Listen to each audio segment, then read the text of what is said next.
Yayasan Cinta Negeri Peduli Sesama serta rombongan. Maaf karena saya begitu lambat menyampaikannya.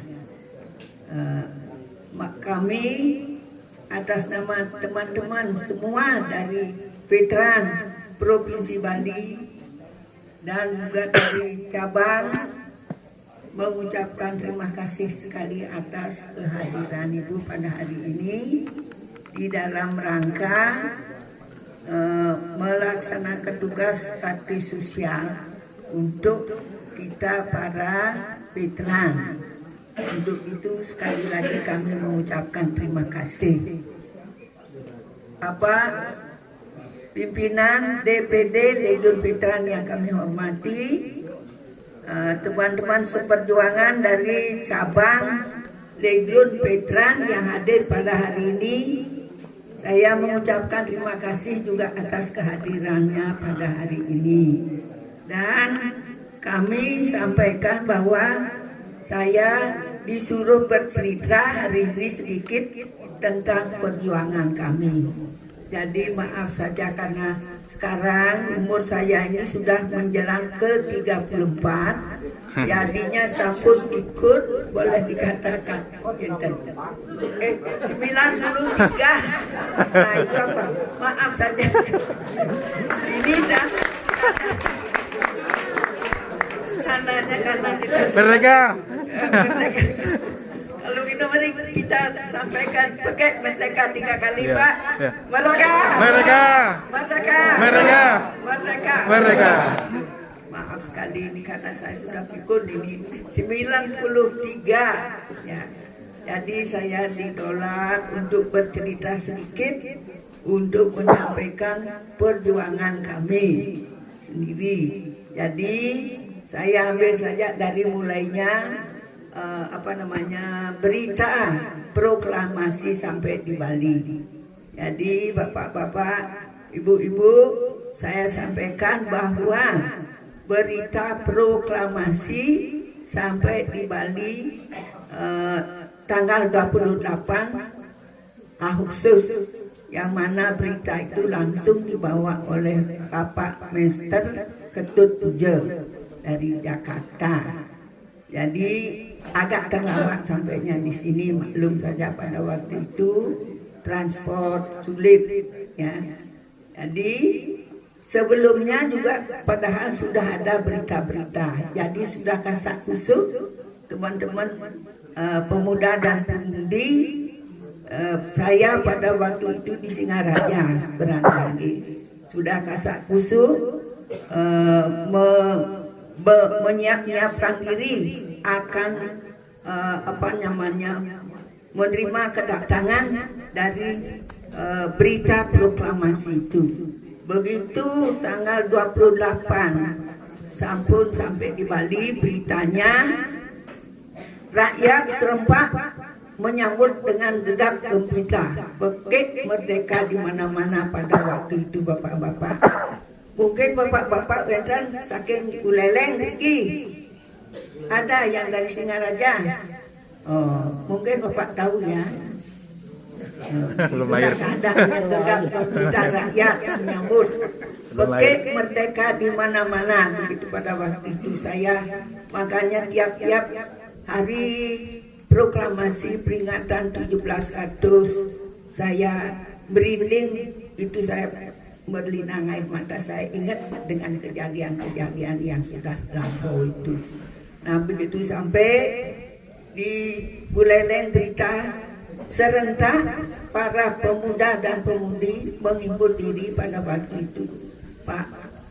Banyak terbentuk kelaskaran di antaranya API,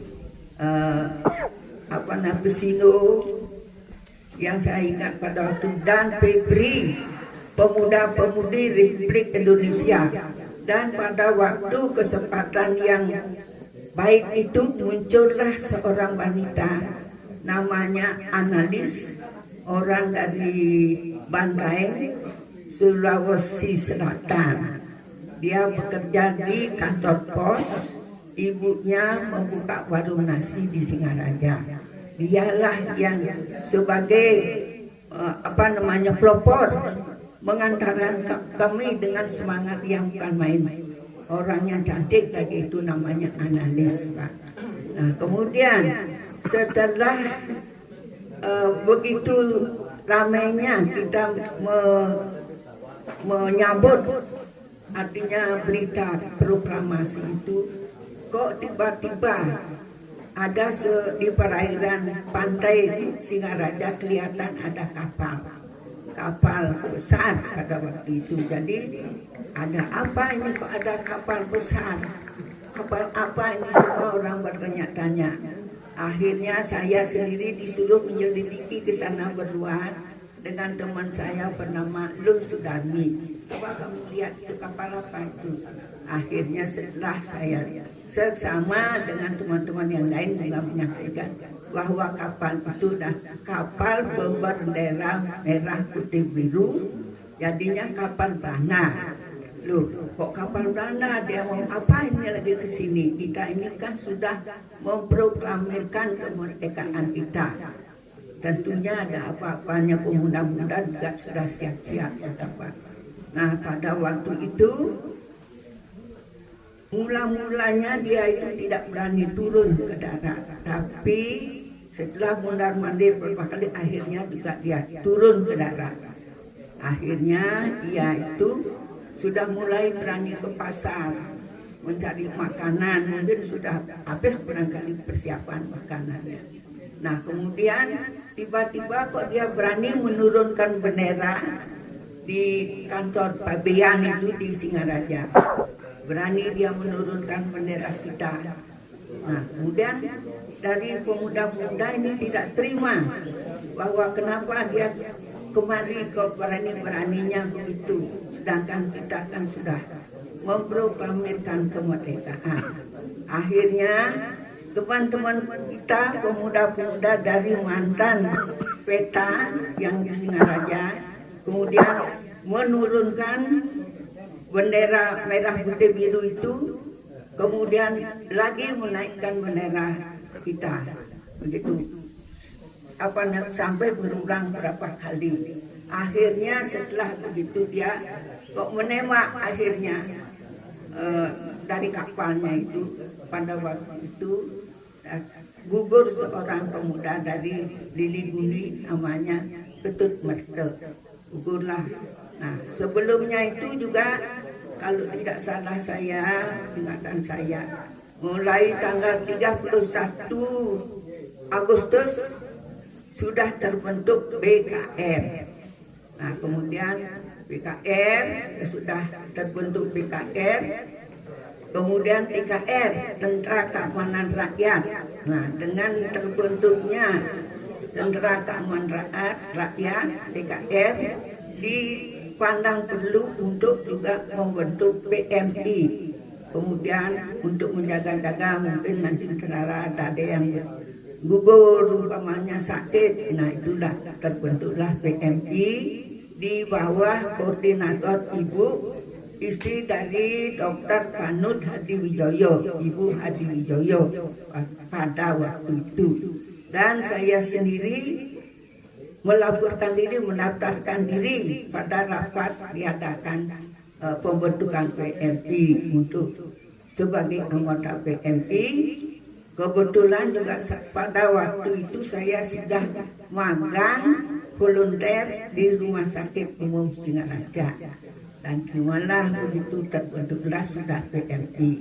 Nah, kemudian senang-senangnya kita melaksanakan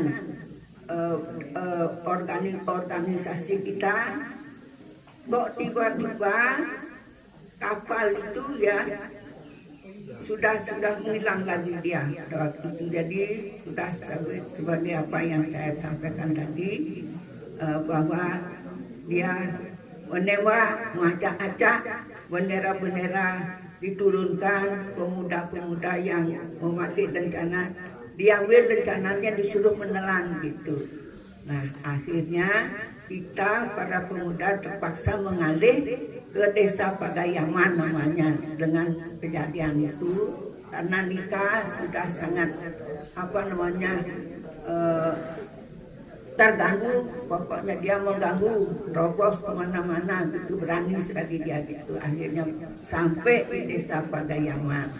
Nah tiba-tiba ibu analis ini kok dia jatuh sakit, akhirnya dibawa ke rumah sakit. Akhirnya dia kena usus buntu dan tidak sampai dirawat di operasi, dia gugur meninggal itu. Jadi kita kehilangan seorang artinya pimpinan yang sangat baik dan gagah berani, artinya gitu. Nah kemudian keadaan dengan adanya nikah yang sudah turun di ke kota Singaraja, jadi teman-teman yang berada di Pagayaman sangat besar jumlahnya. Jadi dipandang tidak akan sampai lama bisa tinggal di sana. Jadi begitu banyaknya teman-teman seperjuangan, jadi mungkin juga kasihan rakyat juga terdesak, logistiknya tidak cukup. Akhirnya diperintahlah untuk menciutkan pasukan itu. Jadi yang penting-penting saja, yang ada senjata saja yang bisa dipertahankan di sana. Ini perintah dari pimpinan kami, Bapak I Gusti Ngurah Rai, pada waktu itu beritu perintahnya. Jadi bagi yang masih yang untuk meneruskan perjuangan, kembali saja ke tempat masing-masing, itu perintahnya, dan berjuang secara underground, berjuang di bawah tanah, itu artinya secara rahasia.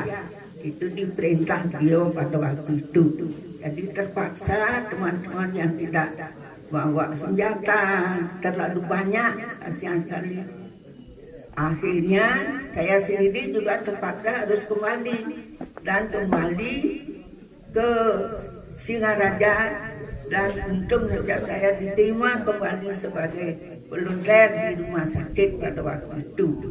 Jadi dengan demikian saya mulai dari itu saya menyampaikan semangat saya ini untuk terus berjuang, membantu perjuangan. Jadi dengan cara sangat rahasia dan disiplin dengan teman-teman.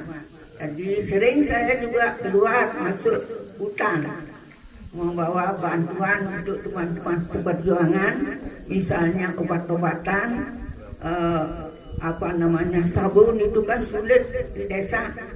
Desa itu tidak di desa ini, tapi di pegunungan Pak. Tidak ada sabun, tidak ada apa. Itulah yang kami bawa. Kadang-kadang sampai malam, kadang-kadang jalan dengan ada penghubung yang tidak mengantar. Jadi sangat berbahaya karena nikah sudah obrak-abrik di keadaan di kota Singaraja pada waktu itu. Jadi sangat rahasia.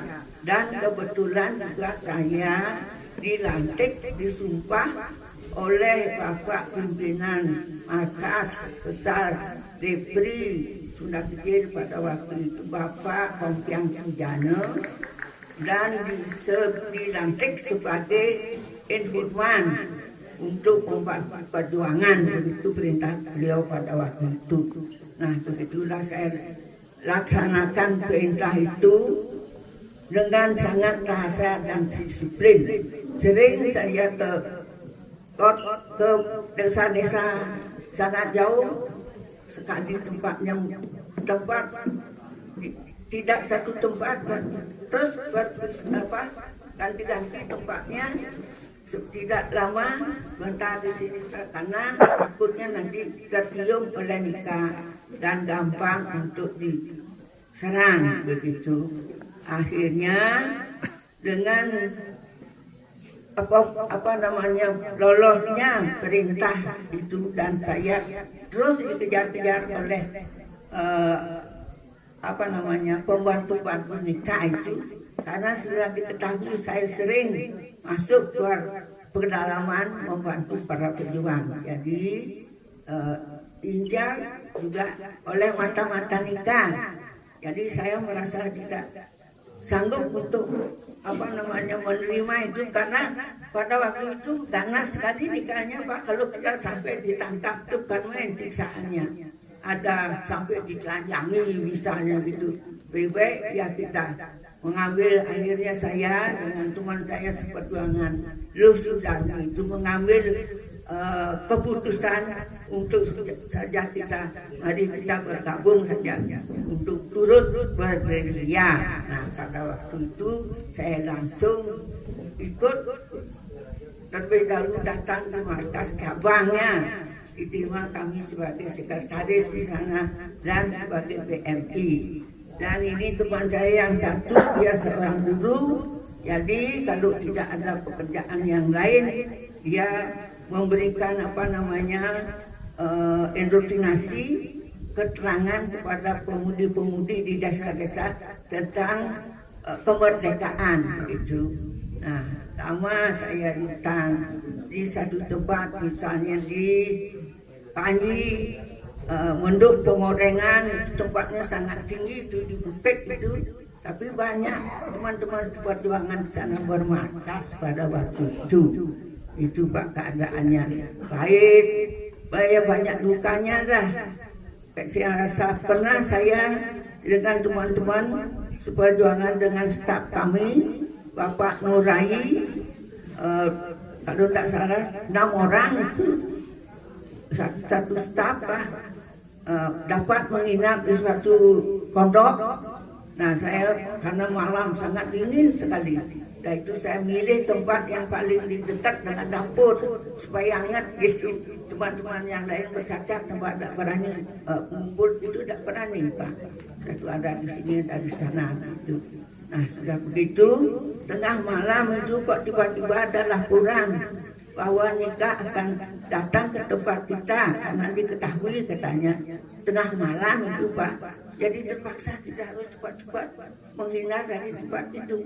Tapi tidak tahu kemana ini, kita berita dengan satu sama yang lain supaya tidak terpisah nanti begitu. Lama sekali kita berjalan ke tengah, entah di mana di hutan itu barangkali ya, orang bukit itu. Nah, terus capek barangkali, terus saya berlima itu capek sekali, akhirnya di sana terus duduk, terus tidur. Begitu pagi baru kita bangun, tapi kok kita ada di hutan belantara. Akhirnya cepat-cepat lagi meninggalkan tempat itu begitu Pak. Mohon izin Bu, waktu durasi waktu 15 menit saja, mohon. Ya, itulah perjuangan kami Pak. Di sana tidak lama kita di tempat itu, ketahuan nanti kita datang tahu tempat kita, akhirnya berjalanlah sampailah kami di atas danau itu. Daunnya pagi itu mereges-reges Pak, berlima satu sama lain cari tongkat supaya tidak aneh jarak digembet tanah nikah, baru dijak sudah lolos lagi. Dan akhirnya tembuslah kita di Wonogiri, di Wonogiri punika makin cek jalannya Wonogiri, tapi dulu waktu saya sekarang masih hutan belantara itu. Akhirnya sampai dari pagi kita berjalan, tidak makan apa, tidak ada nasi, tidak ada air, terus jalan. Akhirnya coba kita makan paku mentah ini, coba ini makan, tidak bisa Pak, mentah saya. Akhirnya sampai malam tidak makan nasi gitu. Akhirnya sudah tengah malam sekali, ketemulah pondok tempat orang menyimpan kopi. Di sana kita bertahan sebentar. Akhirnya baru terus saya ada yang ngasih kita makan, tapi nasi sedikit untuk mengajar perut, apa tidak berhasil nasi tok itulah ya. Sudahlah kita bagi-bagi dengan teman-teman. Begitu penderitaan saya. Namun demikian Pak, tapi saya sudah moto saya dengan teman saya ini Sudarmi, tapi sayang dia sudah meninggal Pak, tidak masih. Moto saya kalau tidak merdeka mati, kita gitu. Perjuangan kami banyak sukanya, namun demikian saya sangat bersyukur bahwa saya dapat menyumbangkan diri saya, tenaga saya demi untuk kemerdekaan. Begitu Pak pada waktu itu. Moto saya, kalau tidak merdeka kita mati ya mau ya gitu teman saya ya begitulah begitulah perjuangan kami.